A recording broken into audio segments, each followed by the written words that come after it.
அந்த கிரேட்ஸ் இருக்குது. அதை அதாவது கிட்டத்தட்ட நம்ம எல்லாருமே ஒரு வகையில் சிம்பிளான மனநோயாளிகள் தான். ஒரு அந்த மாறுகின்ற சூழலுக்கு ஏற்றாத நம்மளை மாற்ற முடியாத மாதிரி ஒரு சூழல் இருக்கும்போது ஆட்டோமேட்டிக்காக நமக்கு மன அழுத்தம் வந்துடுது, டிப்ரெஷன் வந்துடுது. ஏதோ பெரிய கடன் வந்துடுது, ஏதோ பெரிய தொகை தேவைப்படுது நாளைக்கு, அப்படி பிரச்சனை வரும்போது டென்ஷன் ஆயிடுது. அப்போ இரிட்டேஷன் வந்துடுது. மைண்டில் எல்லாம் வர்றோம் போகிறோம் திட்டுறோம். எவனா அது காசு எங்கடா கிடைக்கும்னுட்டு மைண்டில் யோசிச்சுக்கிட்டு இருக்கும்போது எவனாவது நினைப்பான். அதனால் இப்படி ஒவ்வொரு பிரச்சனைகளுக்கு மேலே பிரச்சனை வந்துக்கிட்டே இருக்கும்போது எல்லாருக்கும் ஒரு மன அழுத்தம் வரத்தான் செய்யும். படிக்கிற பிள்ளைகளுக்கு பாடத்தில் சரியாக மார்க் வாங்கலைன்னா அது ஒரு பிரச்சனை. அதை சரி அடுத்தால நம்ம படிச்சுக்கலாம், அடுத்த பரீட்சையை பார்த்துக்கலாம் அப்படின்னு ஒரு தைரியம் சொல்கிறதுக்கு ஒரு ஆள் இருந்தால் அந்த பிள்ளைகள் அதை பற்றி ரொம்ப சிந்திக்காது. மரமண்டை வாங்கியிருக்கான் பாரு மார்க்கு, வெறும் 28 மார்க் வாங்கிட்டு வந்திருக்கான், அடுத்த தடவைலாம் இப்படி வாங்கினா கையெழுத்துலாம் போட மாட்டேன், அப்பயும் கையெழுத்து போடுவான். இவன் அதே யோசிச்சுட்டு இருப்பான், என்னடா இது நம்மளை தான் படித்து பார்க்குறோம், இவ்வளோதானே வருது நமக்கு அப்படின்னு அவன் மண்டையை பிச்சுக்குவான். அதனால் ஒவ்வொரு ஸ்டேஜில் ஒன்று சிலருக்கு அந்த பெரிய இழப்புகளை தாங்க முடியாமல் வர மன அழுத்தம் வந்து மேஜர் டிப்ரெஷன், இல்னஸ், ஆங்ஸைட்டி. அதில் வந்து டென்ஷனும் இருக்கும்.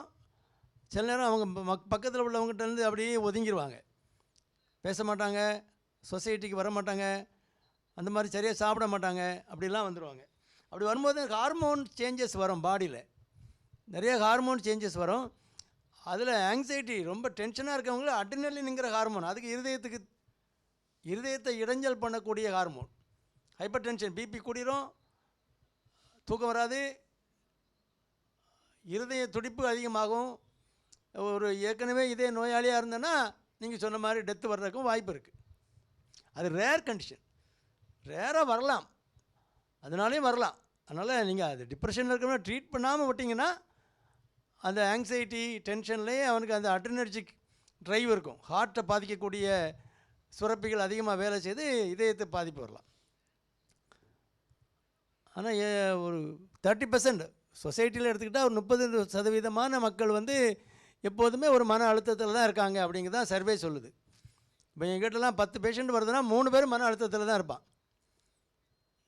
ஜென்ரல் ப்ராக்டிஸில் ஜென்ரலாக உள்ள பாப்புலேஷன்லேருந்து வருது. அதை கண்டுபிடிச்சி சிம்பிளான மருந்து கொடுக்க தெரியணும். அவன் கம்ப்ளைண்ட்டு இங்கே வலிக்குது அங்கே வலிக்குது சரி இங்கே வலிச்சா பரவாயில்ல, அப்புறம் இங்கேயும் வலிக்குது, முதலையும் வலிக்குது, அங்கேயும் வலிக்குது, சம்மந்தம் இல்லாமல் ஏதோ சொல்கிறான் அப்படின்னா அவனுக்கு மனசில் பிரச்சனைன்னு அர்த்தம். அப்போ அந்த மனசை சரி பண்ணக்கூடிய மருந்துகளையும் நம்ம சேர்த்து தான் கொடுக்கணும். அது சிம்பிளாக அவனுக்கு தூக்கம்லாம் வராமல் அந்த மன அழுத்தத்தை மட்டும் போக்கக்கூடிய சில மருந்துகள் இருக்குது, அதெல்லாம் நான் எடுத்து கையாளணும். உனக்கு ஒன்றுமே கிடையாது போ, நிறையா சொல்லுவாங்க, அந்த டெஸ்ட்டு பண்ணி இந்த டெஸ்ட் நீ பண்ணிவிட்டு எல்லாத்தையும் பண்ணிவிட்டு உனக்கு உடம்பில் வியாதியே கிடையாது போ அப்படின்னு ஒன்றும் கொடுக்க அடுத்த மாத்திரை கூட எழுத மாட்டேன் போ அப்படிம்பாங்க. என்னடா வியாதி ஒன்றுமே இல்லைங்கிறாங்க, ஆனால் நமக்கு இங்கே வரைக்கும் சொமேட்டிக் ரெப்ரசன்டேஷன், அவன் என்ன நினைக்கிறானோ அந்த மாதிரி ஒரு ப்ரெசன்டேஷன் மைண்டில் வந்துடும்.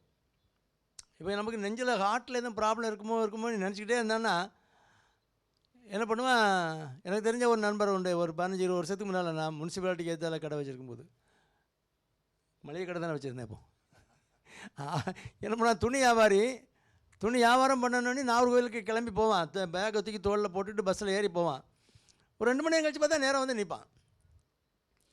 என்னென்னா அவனுக்கு வள்ளியூர் பக்கம் போகும்போது மைண்டில் ஒரு செட்டப், நம்ம அங்கே போகிறோம், வள்ளியூருக்கு தாண்டி போகிறோம், அங்கே நமக்கு யாரையும் தெரியாது, நம்ம நாகர்கோவிலில் போய் செத்து போயிட்டோன்னா எப்படி பாடி வீட்டுக்கு வரும் அப்படிங்கிற கவலை. அப்போ இதே பஸ்ஸில் திரும்பி வந்துடும் அப்படின்னு சொல்லி அடுத்த நேரம் வள்ளியூரில் இறங்கி அங்கேருந்து இங்கே வர்ற பஸ்ஸில் ஏறி இங்கே வந்துடுவான்.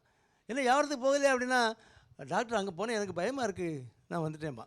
அது ஃபோபியா, சம்மந்தம் இல்லாமல் ஒரு அவனுக்கு ஒரு பயம். இப்படி எத்தனையோ விதமான ப்ரெசன்டேஷன்ஸ்லாம் இருக்குது. நீங்கள் சொன்ன மாதிரி சிவியர் டிப்ரெஷனில்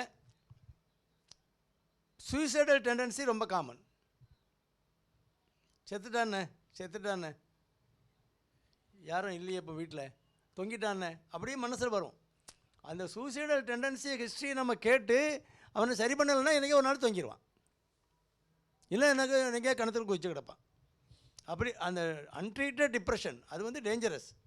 அப்போ ஒரு நார்மலாக பழகிட்டு இருக்க குழந்தை பையன் பொண்ணு யாருனாலும் அவங்க நம்ம குழந்தை மட்டும் சரியாக பேசுகிறதில்ல, நம்ம அவங்க ஃப்ரெண்ட்ஸோடு பழகிறதில்ல, கதவை பூட்டிக்கிட்டு உள்ளே உட்காந்துக்குது, இப்படிலாம் ஒரு சூழல் இருக்குன்னா நம்ம வந்து மன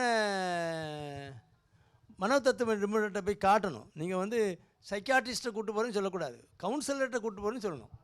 உன்கிட்ட கொஞ்சம் பேசணுமா, அந்த மாதிரி பேசுனா தான் உன் மனசில் உள்ளதெல்லாம் கண்டுபிடிச்சி உன்னை வைத்தியம் பண்ண முடியும் அப்படின்னு சொல்லி ஒரு கன்வின்ஸ் பண்ணி, அவங்க ஃப்ரெண்டை வச்சு கன்வின்ஸ் பண்ணி கூப்பிட்டு போகணும்.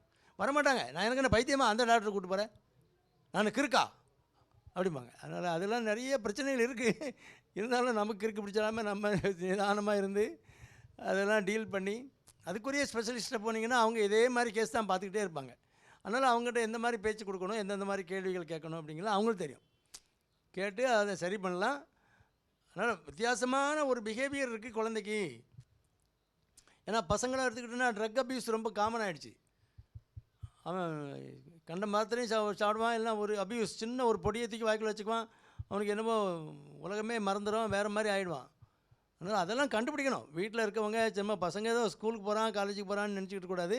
அவனுடைய பிஹேவியரில் வித்தியாசம் இருந்தால் கண்டுபிடிச்சி அதை நம்ம வந்து சரியான மருத்துவர்கிட்ட போய் கலந்து ஆலோசனை பண்ணி சரி பண்ணணும்.